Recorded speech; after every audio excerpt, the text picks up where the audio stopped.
मुली गरिबांना द्या पण श्रीमंतांना देऊ नका. डॉक्टर गर्जे यांच्या आत्महत्यानंतर त्यांच्या वडिलांनी हंबरडा फोडून काढलेले हे शब्द आहे. आज प्रत्येकाच्या काळजाला लागले पाहिजेत. आजही आपल्या समाजात लग्नासाठी मुलगा बघताना आपण नक्की काय बघतो? मुलाच्या बापाची प्रॉपर्टी किती आहे, शेती किती एकर आहे, बंगला केवढा मोठा आहे आणि घरानं किती पॉवरफुल आहे.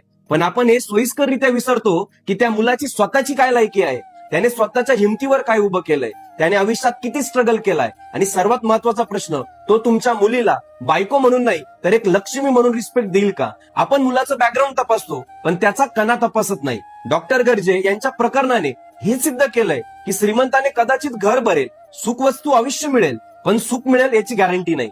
यामुळे सासर श्रीमंत शोधण्यापेक्षा मुलगा कर्तृत्वान आणि समंजस शोधा. कारण प्रॉपर्टी आणि पैसा कधीही कमवता येतो, पण गेलेला जीव आणि मुलीचं उद्ध्वस्त झालेलं आयुष्य परत येणार नाही. विचार बदला नाही तर अशा बातम्या आपल्या आजूबाजूला येतच राहतील. दिवसभराचा थकवा घालवण्यासाठी आसामच्या गार्डन मधील फ्रेश ग्रॅज्युएट चाय सुख आहे लय भारी.